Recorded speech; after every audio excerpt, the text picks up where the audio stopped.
He was an ordinary sheriff until his dog barked at an old shed. Inside was a cache that turned the whole town upside down. No one expected the conspiracy to be hiding so close. Subscribe and write in the comments which city you are watching from. The town lay where the dry plains met the first broken ridges of stone and pine, a lonely settlement whose survival depended as much on stubbornness as on trade. Dust rose from its single main street whenever a rider passed, and the clapboard fronts of its saloon, church, and store leaned into the wind as if exhausted from years of standing against it. A wooden water tower cast its shadow like a sundial across the corral, and every gust carried the smell of horses, sweat, and whiskey. To the few who called this place home, it was both a cage and a refuge. To Sheriff Thomas Hale, it was a promise he had been keeping for nearly 20 years, long after the first silver veins in his hair had appeared. He knew every door, every boardwalk, and every whisper of rumor that passed from the saloon to the church pews. Hale's presence was steady, not loud. He was a man whose silence weighed more than most men's words, a figure who seemed carved from the same weathered wood as the buildings around him. His eyes, gray and steady, had once looked across battlefields when the war had demanded it. Now they measured the dangers of another kind, dangers born not of armies, but of greed, fear, and lawlessness in a land that had never truly been tamed. By his side moved Shadow, a large black dog with the build of a herding beast, but the cunning of a hunter. The animal's loyalty was unquestioned, his instincts sharpened by years of riding patrol with his master.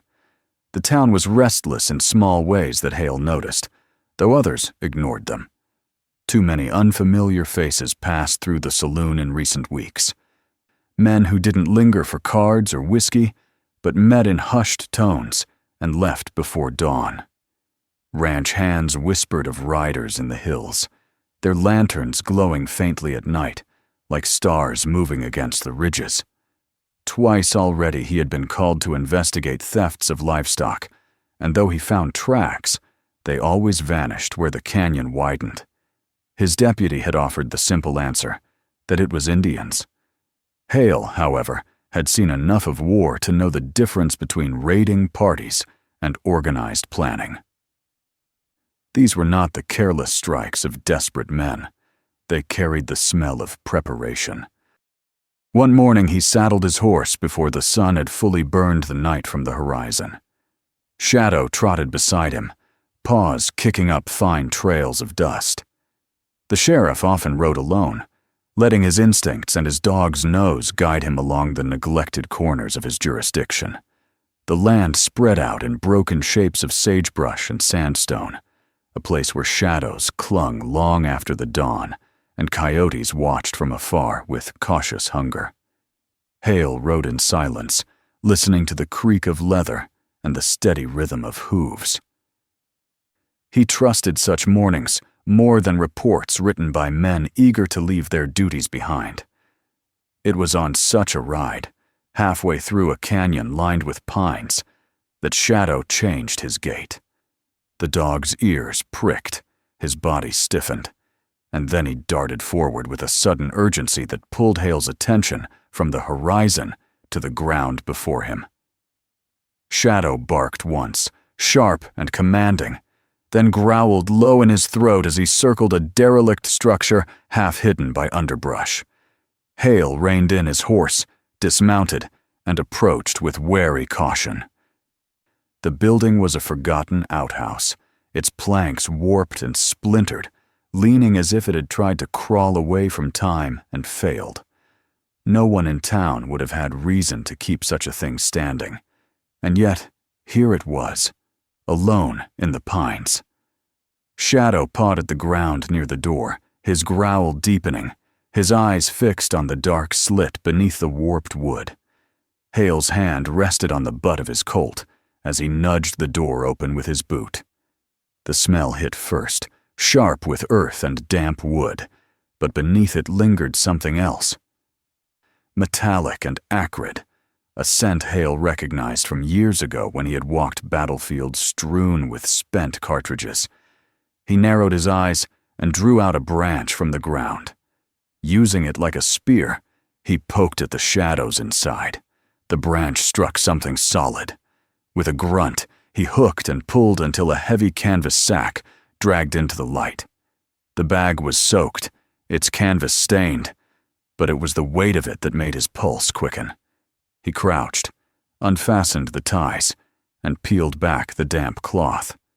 Inside, neatly arranged as if packed for travel, were Winchester rifles, revolvers, boxes of ammunition, and a bundle of dynamite sticks bound with twine. Hale exhaled slowly, his jaw tightening. This was no mere stash left behind by drifters. This was an arsenal, prepared and hidden with deliberate care. Whoever had placed it here had done so believing it would remain untouched. Shadow barked again, circling, as if demanding his master understand the full measure of danger. Hale stroked the dog's head absently, his mind racing. The presence of dynamite alone changed everything. It spoke of destruction planned not for hunting or defense, but for large-scale violence. He thought of the railroad tracks that ran a day's ride west, of the mail trains that carried gold shipments, of the whispered meetings in town. All the small pieces began to align in his head, and the picture they formed left no room for hesitation. He loaded the bag onto his horse and turned back toward town. The ride was long, the sky overhead shifting from morning blue to the hard glare of noon. Shadow trotted faithfully beside him, ears twitching at every rustle of brush as though expecting ambush at any moment. Hale's mind, however, was already on what awaited in town. He knew the law demanded he report such a find, but he also knew law and power were not always the same. When he entered the town's main street, people looked up from their business with a mixture of curiosity and caution. Hale carried the sack into his office, setting it heavily on the desk where sunlight streamed across the wood.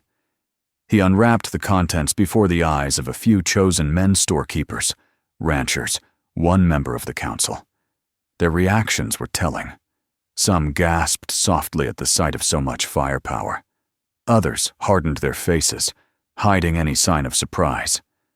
Hale's eyes lingered on the latter. These were men who should have thanked him for uncovering a threat, but instead, their silence fell heavy, cold, and almost resentful. One of them muttered something about it being best not to stir trouble, that perhaps it was evidence from old conflicts left to rot. Another suggested the sheriff burn the contents and be done with it. Hale listened. But the words confirmed what his instincts had already told him. This find did not inconvenience outlaws alone.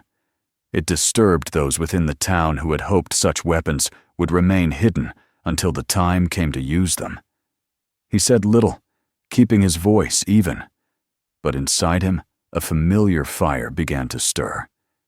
He remembered the long-ago days when he had sworn to uphold justice, even when it demanded more than a man wanted to give. He remembered the comrades lost to men who believed power excused cruelty.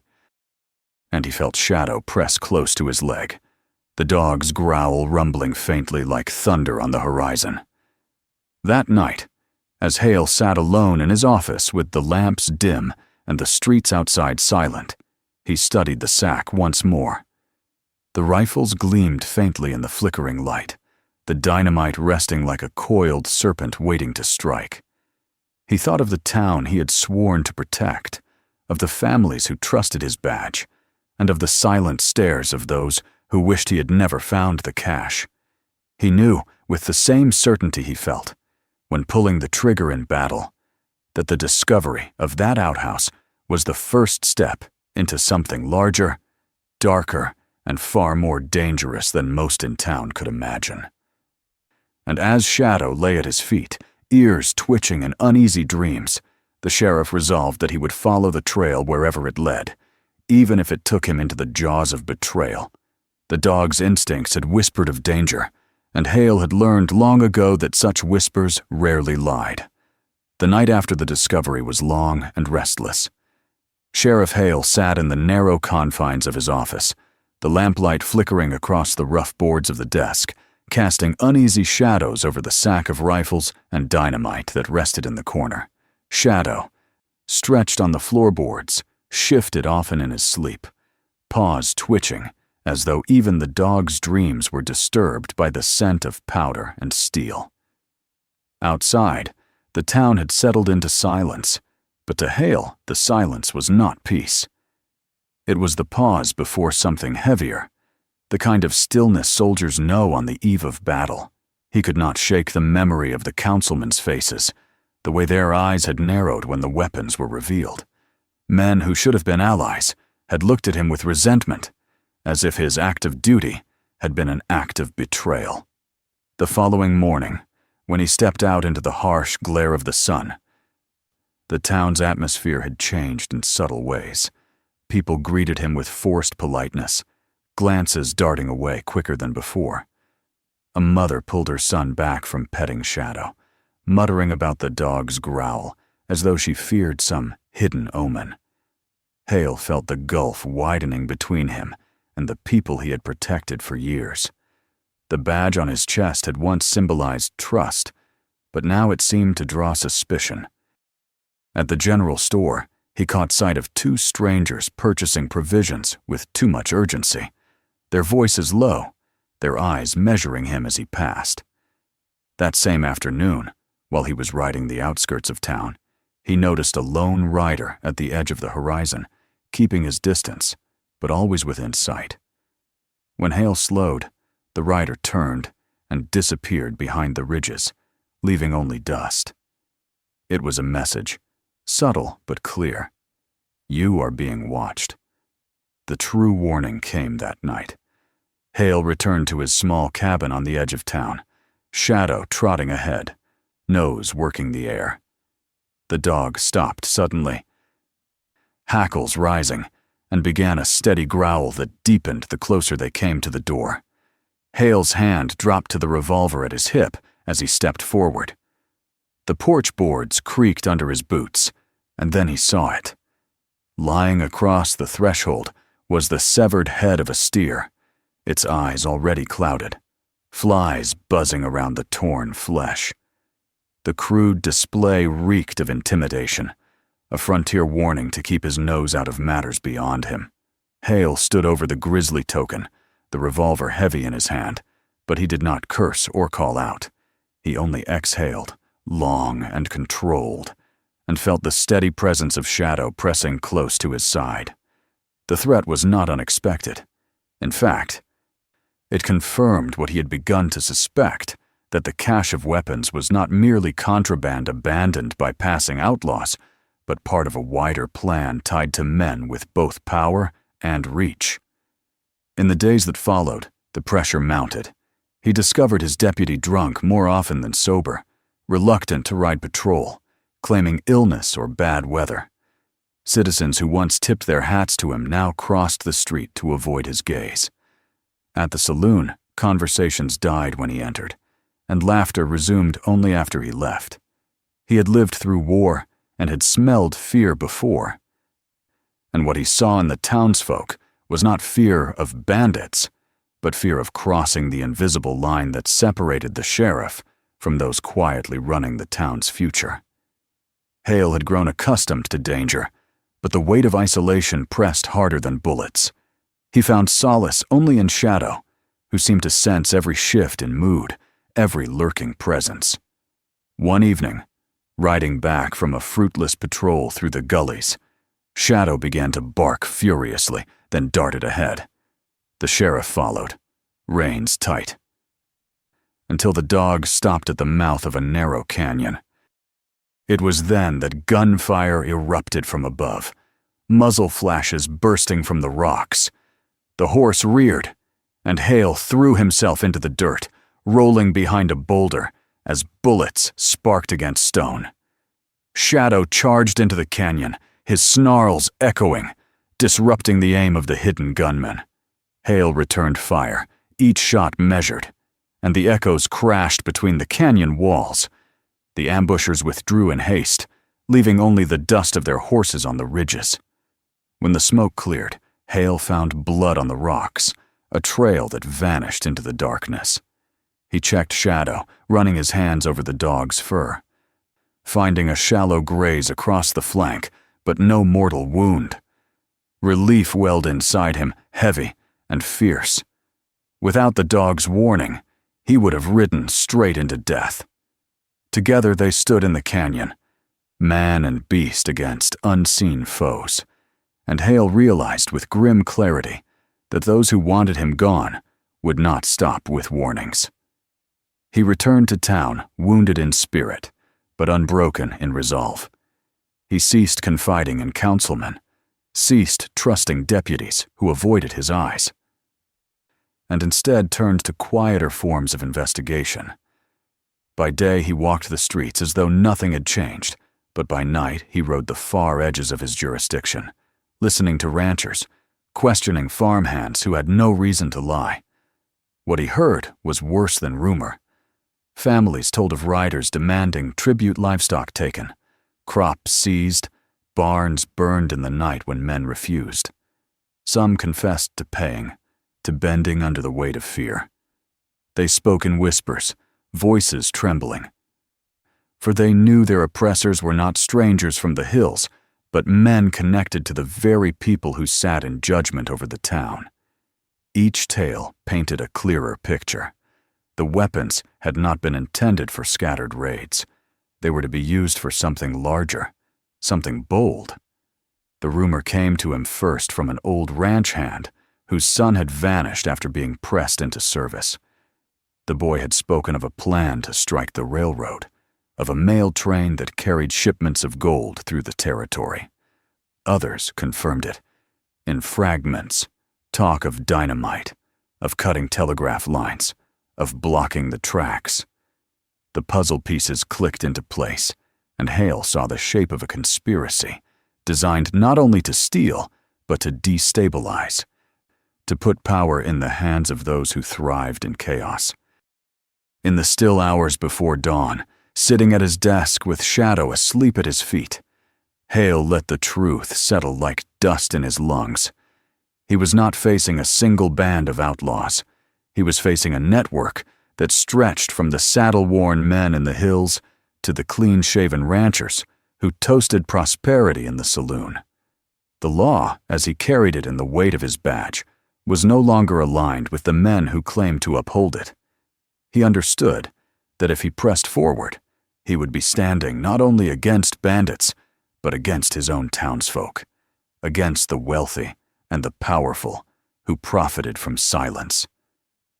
Shadow stirred in his sleep, ears twitching, a faint growl slipping from his throat.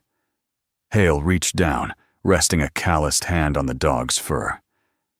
Feeling the steady rise and fall of its chest, the world outside might be shifting, but here was one loyalty he could depend upon. The sheriff leaned back, closed his eyes for a moment, and accepted the path before him. He would not bend to warnings or severed heads. He would not pretend not to see. The discovery in the canyon, the whispers of the farmers, the fear in the eyes of the people, all pointed to a storm that could not be ignored. The town's silence had turned to complicity, and Hale knew he stood nearly alone. Yet he also knew that alone was not the same as helpless. He had his revolver, his instincts, and the unwavering faith of a dog who had never left his side. The night gave way to dawn, and as the first light touched the rooftops of the town, Hale rose with a grim determination. The conspiracy had shown its hand, and though the odds pressed against him, he would follow the trail until it ended, even if it ended in blood. The whispers of Shadow's instincts had already guided him once. Now, they would lead him into the heart of the storm. The days following the failed ambush in the canyon passed, with a tension that thickened, like storm clouds pressing low over the horizon. Sheriff Hale moved through town with deliberate calm, but inside his chest, a fire burned, each breath fanning its flames. The evidence he had gathered from frightened farmers and from the whispers of ranch hands fit together with the cache of weapons hidden in the outhouse, and now the picture was complete. The bandits were not raiding for food or cattle. They were preparing for something larger, something that would bring destruction and wealth in equal measure. The target was the mail train that carried government gold through the territory, a lifeline of currency and trust that bound the town to the larger world. To lose it would mean ruin for the people who already lived on the edge, and to seize it would mean power for the men who thrived on lawlessness. Hale knew the storm had reached its breaking point, and if he failed to act, it would sweep away every last remnant of order he had fought to preserve. He prepared in silence, speaking little even to those who still trusted him. The council avoided his eyes, deputies drank to forget, and townsfolk kept their heads down. Yet not all had surrendered. There were still honest men in the county, ranchers and cowboys who had suffered under the shadow of threats, who had watched their barns burn and their families go hungry. Hale sought them out one by one, riding long miles to remote homesteads, speaking not with promises, but with the blunt truth of what lay ahead. He told them the bandits meant to blow the rails, seize the train, and slaughter anyone who stood in their way. He spoke not as a lawman seeking recruits, but as a man asking others to defend the land that had already taken so much from them. And slowly, with quiet nods and firm handshakes, a few agreed to stand with him. Shadow seemed to sense the weight of the coming fight. The dog never strayed far, his ears pricking at every sound in the night, his body tense with the readiness of a soldier who knows the field will soon erupt. Hale drew strength from that loyalty, from the unspoken bond between man and beast. It reminded him of the comrades he had lost long ago in war, men who had stood shoulder to shoulder, even when the outcome was certain death. He carried that memory into the present, knowing that the railroad would soon echo with gunfire and that many would not return. On the eve of the attack, Hale and his small band of allies gathered near the iron bridge that stretched across a deep gorge where the train would pass at dawn.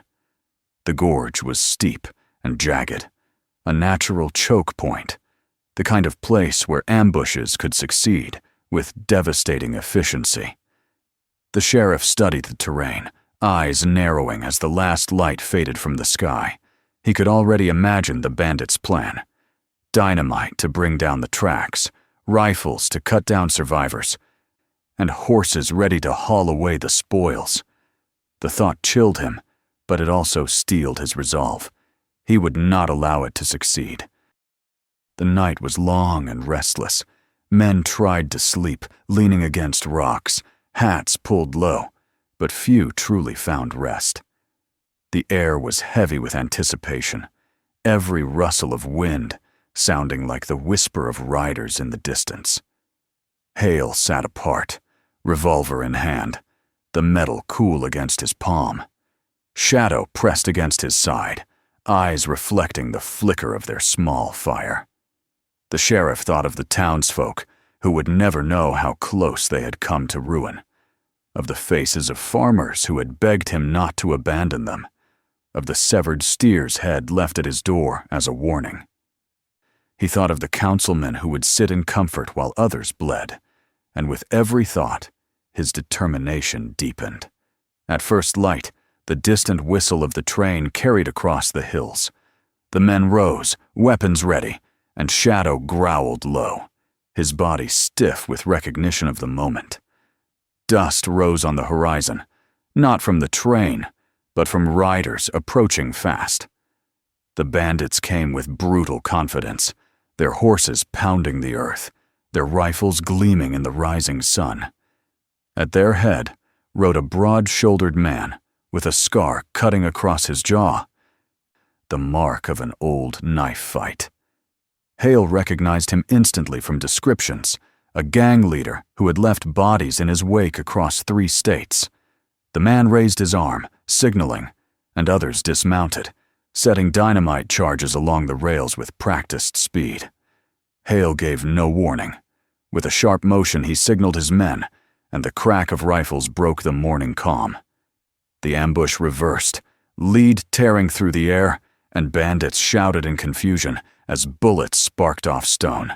The fight was brutal and immediate, smoke from gunfire mixing with the morning mist. Horses screamed, men cursed, and the ringing of iron and powder filled the gorge. Hale fired with steady precision, his years of experience guiding each shot. Beside him, Shadow leapt into the fray, lunging at one of the saboteurs just as he reached for a match to light the fuse. The dog's weight bore the man down, teeth sinking into flesh, the match falling harmlessly into the dirt. The dynamite lay unlit, the bridge unbroken. The battle surged back and forth. Some of Hale's allies fell, struck down in the chaos, but the sheriff pressed forward, revolver emptying and reloading with grim efficiency. The gang leader himself charged into the fight, his shotgun booming, his voice rising above the clash of weapons. Hale met him head-on, the two men colliding in a furious exchange of bullets and fists. They fought in the dust beside the rails, each strike echoing years of violence carried in their bones. Shadow circled, snarling, darting in when the leader tried to draw a knife, giving Hale the moment he needed. With one final punishing blow, the sheriff drove the man to the ground, revolver aimed between his eyes. When the smoke cleared, the gang leader lay still, his reign ended on the cold earth by the tracks. The rest of the bandits broke under the loss of their leader. Some fled into the hills, their courage scattered, while others lay dead among the rocks. The whistle of the train grew louder, and then, with perfect timing, the engine thundered across the bridge, its wheels clattering on rails that might have been blown apart had fate turned differently. The passengers inside would never know how close death had ridden at their side that morning, never know that the bridge had been minutes away from fire and ruin. But Hale knew, and his men knew, and Shadow stood panting with blood on his muzzle, his chest heaving with the effort of saving lives. When the train had passed and the echo of hooves faded, the survivors gathered in the silence of aftermath. The ground was littered with bodies, cartridges, and broken weapons. The sheriff looked at the faces of the men who had chosen to stand with him, some grim with grief, others simply exhausted. He offered no speech, only a nod of respect, for words could not mend the weight of sacrifice. He turned instead to Shadow, resting a hand on the dog's head, feeling the warmth of life still present there. Together they had stood against the tide, and together they had held the line. They returned to town, not as victors basking in glory, but as weary defenders carrying the memory of those who had fallen. The people greeted them with relief, though many still looked away quickly, unwilling to acknowledge the truth of who had plotted the crime and who had profited from silence. Hale knew that some of the men who had sat on the council would toast his success in public while cursing his survival in private. The conspiracy had been bloodied, but not destroyed. Its roots ran deeper than the gang that had attacked the train. That night, alone in his office once more, Hale sat in the dim light. Shadow curled at his feet. The rifles and dynamite taken from the gang lay stacked against the wall, silent trophies of a victory that felt more like a reprieve than an end.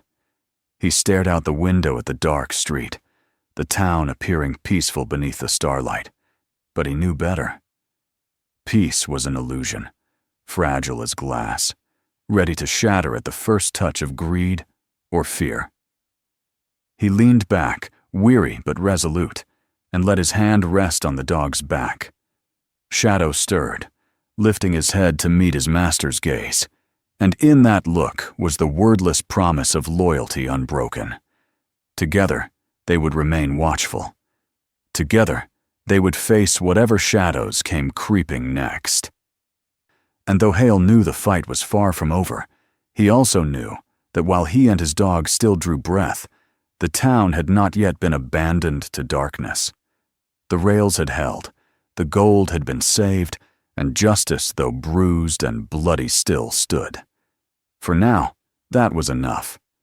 If this story moved you, make sure to subscribe so you never miss the next one. Take a moment to watch the next video waiting for you right now. There are many more stories worth discovering. And don't forget to share this video with friends and family. Some journeys are too powerful to keep to yourself.